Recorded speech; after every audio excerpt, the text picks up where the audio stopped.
ओम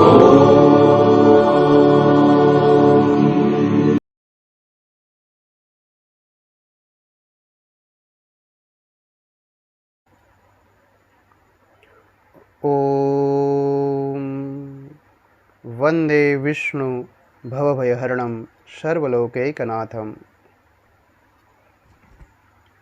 सबको मेरा जय श्री कृष्ण। आज हम इस वीडियो में परीक्षित जी का गर्भ में रक्षण कैसे हुआ और माता कुंता ने श्री कृष्ण की स्तुति करके उनसे क्या मांगा उसके बारे में जानेंगे। शौनकादि ऋषि नैमिषारण्य में बैठे थे, भागवत की कथा सुन रहे थे। उन्होंने सूत पुराण जी को एक प्रश्न किया कि नारद जी का उपदेश सुनने के बाद महर्षि वेदव्यास जी ने क्या किया। सूत पुराण जी कहते हैं कि ब्रह्म नदी के पास, ब्रह्म नदी सरस्वती है, उनके पश्चिम किनारे पे सम्यप्रास आश्रम है, उनके पास वेदव्यास जी का आश्रम है, जहाँ पे उन्होंने महाभारत आदि काव्य, महापुराण और श्रीमद् भागवत महापुराण की रचना की। महाभागवत की कथाओं में से आज मैं आपको परीक्षित जी का गर्भ में रक्षण कैसे किया और कुंता माता ने भगवान की प्रार्थना की, भगवान की स्तुति की, वो आज सुनाऊंगा। जब भगवान कृष्ण महाभारत का युद्ध खत्म होने के बाद द्वारका के लिए प्रस्थान कर रहे थे, तभी कुंता जी उनके पास जाती है और उनसे प्रार्थना करती है। क्या कहती है? कुंत्युवाच नमस्ये पुरुषं त्वाद्यम् ईश्वरं प्रकृते परम् अलक्ष्यं सर्वभूतानाम् अन्तर्बहिरवस्थितं कृष्णाय वासुदेवाय देवकीनन्दनाय च नन्दगोपकुमाराय गोविन्दाय नमो नमः। नमः पंकजनाभाय नमः पंकजमालिने नमः पंकजनेत्राय नमः पंकजघ्राग्रे। नमस्ते पुरुषं त्वाद्यम् ईश्वरं प्रकृतेः परम्।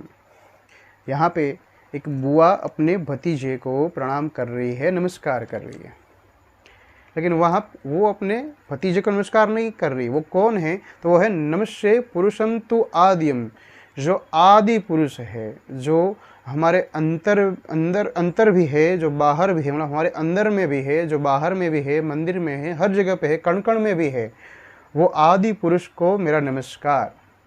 जो कृष्ण है, जो वासुदेव पुत्र है, जो देव की नंदन है, जो नंद के पुत्र है, जो गोविंद है, उनको मेरा नमस्कार।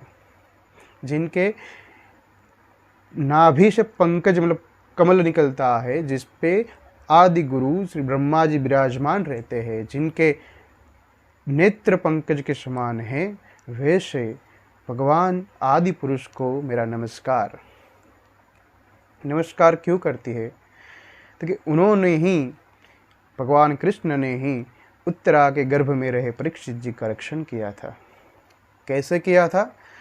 कि जब महाभारत का युद्ध खत्म और होने की ओर था, भीमसेन ने दुर्योधन के उरु तोड़ दिए थे, मैदान में, रण मैदान में पड़ा हुआ था। तब गुरुपुत्र अश्वत्थामा उनके पास गए, उन्होंने पूछा कि मित्र आपको क्या चाहिए? तो दुर्योधन ने कहा कि मुझे पांडवों की मृत्यु चाहिए। अश्वत्थामा ने बोला कि ठीक है, मैं पांडवों के मस्तक लेके आपको दान करूंगा।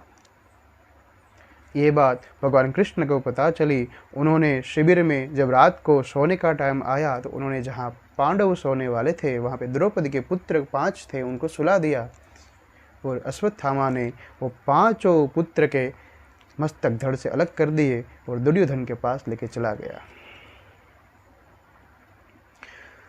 दुर्योधन ने मस्तक देखे और हाथ में लेके दबाया तो मस्तक धड़ाम से फट गए। उन्होंने कहा कि ये पांडवों के मस्तक नहीं हैं। उन्हें पता चला कि ये तो द्रौपदी के पुत्र के हैं, तो दुर्योधन को भी बहुत दुख हुआ। उन्हें अश्वत्थामा से कहा कि हे मित्र, आपने क्या कर दिया कि युद्ध में सारे जो कुरुवंश थे वो सब मृत्यु को प्राप्त हो गए हैं। सिर्फ ये 5 ही थे जो हमारे वंश आगे बढ़ाने वाले थे, लेकिन आपने उसको भी ख़त्म कर दिया। अश्वत्थामा को पता चल गया कि अभी पांडव मुझे छोड़ेंगे नहीं, तो वहाँ से वो भाग चले। दूसरे दिन सुबह जब द्रौपदी को पता चला कि उनके 5 पुत्र मृत्यु हो गई है और उनके मस्तक अश्वत्थामा ने काटे हैं, तो उन्होंने प्रतिज्ञा ली, अर्जुन ने भी प्रतिज्ञा ली कि मैं अश्वत्थामा का सर काट दूंगा और आपके पास लेके आऊँगा।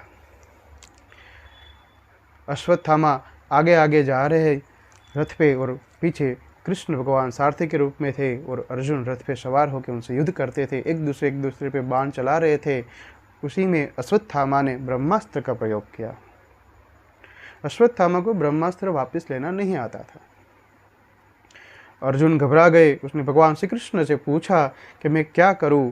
कृष्ण जी ने कहा कि आप भी ब्रह्मास्त्र छोड़ो और फिर ये दोनों ब्रह्मास्त्र वापस ले लेना, क्योंकि अर्जुन को सब कुछ पता था, उनको सब विद्या पता थी कि कैसे क्या वापस ले सकते हैं।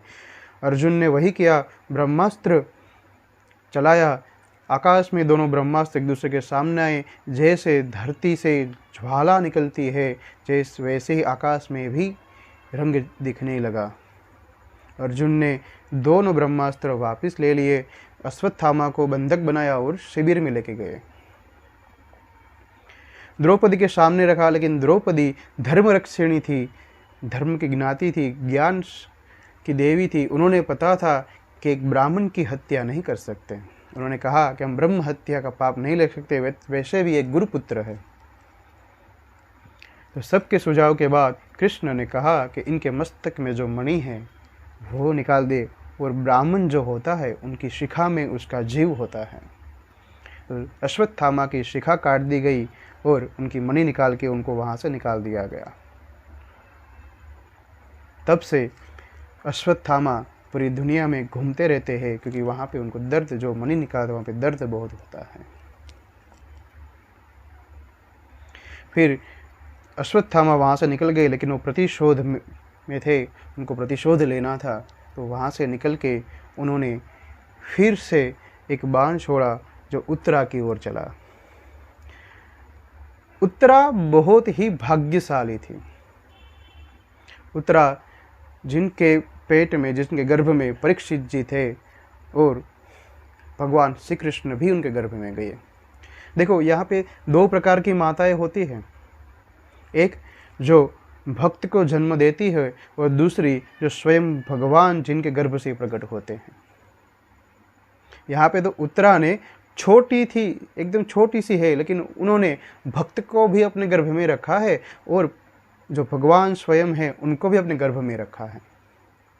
श्री कृष्ण भगवान परीक्षित जी की वो बाण से रक्षा करते हैं और परीक्षित जी को जीवन प्रदान करते हैं। वही सब जब कुंता जी को पता चला, तो जब द्वारका जा रहे थे भगवान, तो उनसे प्रार्थना करती है कि नमस्ते पुरुषं त्वाद्यम ईश्वरं प्रकृतेः परम अलक्ष्यम सर्वभूतानां अंतर्बहिरवस्थितम, कि आदि पुरुष को मैं नमस्कार कर रही हूँ। कुंता जी इसलिए भगवान कृष्ण को, जो उनका भतीजा है, उनको नमस्कार करती हैं। वो आगे कहती है कि यथा ऋषिकेश खलेन देवकी कंसेन रुद्धा तिचिरं सुचार्पिता विमोचिताहं च सहात्मजा विभो त्वयैव नाथेन मुहुर्विपद्गणात्, त्वयैव नाथेन मुहुर्विपद्गणात्। कुंता जी कहती है कि हे देवकी के पुत्र, आपने जो आपके सहोदर थे, जो देवकी के पुत्र थे, जो कंस के द्वारा मारे गए हैं, आपने उनको भी नहीं बचाया है। आपने मेरे पुत्र को बचाया, मेरे 5 पांडव की आपने रक्षा की। तो हे कृष्ण, हे नंद पुत्र, आप मुझे दुख प्रदान कीजिए। कुंता जी ने यहाँ पे अपने लिए दुख मांगा है वरदान में। ये सुन के युधिष्ठिर जी कहते हैं कि माता, आप दुख क्यों मांग रही हैं? ऐसा कोई भला होता है जो भगवान से दुख मांगे? कुंता जी कहती है, सुनो पुत्र, जब भी हम पे विपदा आई है, जब भी हम पे कोई कष्ट आया है, तो भगवान श्री कृष्ण स्वयं हाजिर हुए हैं और हमारी रक्षा की है। इसलिए मैं भगवान से सिर्फ दुख ही मांगती हूँ कि मुझे दुख दे दीजिए, जिससे आप मेरे निकट रहेंगे और दुख का निवारण करने के लिए स्वयं आप आएंगे। तो इस तरह कुंती अपने भतीजे से, जो आदि पुरुष भगवान श्री कृष्ण है, उनसे दुख का वरदान मांगती है और कहती है कि आप किसी को भी प्रिय अप्रिय नहीं रखते हैं, सब मनुष्य के समान मानते हैं। ऐसे आदि पुरुष श्री कृष्ण भगवान को मेरा नमस्कार। इस तरह भगवान श्री कृष्ण को उनको वरदान देते हैं कि ठीक आप जब भी मुझे बुलाएगी मैं हाजिर रह जाऊंगा। इस तरह भगवान श्री कृष्ण परीक्षित जी का गर्भ में रक्षण करते हैं और कुंता जी की स्तुति के द्वारा उनको भी कहते कि आप जब भी कहेंगे मैं हाजिर हो जाऊंगा। तो भक्त का भी ख्याल रखते हैं भगवान। तो आइए भगवान का नाम लेते हैं, भगवान का संकीर्तन करते हुए हम भी थोड़ा भगवान का ध्यान करें। हरे कृष्णा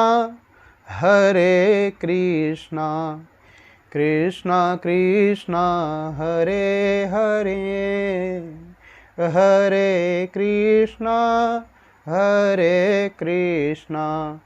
कृष्णा कृष्णा हरे हरे, हरे राम राम राम हरे हरे, हरे कृष्णा कृष्णा कृष्णा हरे हरे, हरे राम राम राम हरे हरे। सबकी ओर से भगवान के चरण कमल में मेरा नमस्कार और सबको जय श्री कृष्ण। यहाँ पे आप सबको एक प्रार्थना भी है कि जो भी है भागवत का प्रवचन सुन रहे हैं वो अपने स्नेह संबंधी सगे जो वाले जो भी है, जो मित्र है, उनको बताइएगा और ये चैनल को सब्सक्राइब कराइएगा, जिससे और नोटिफिकेशन भी उनको मिले और ये भागवत का प्रवचन सुन के खुद को भी धन्य करे और भगवान का संकीर्तन और भगवान का नाम ले। सबको मेरी ओर से फिर से भगवान के चरण वंदन में नमस्कार करते हुए सबको जय श्री कृष्ण।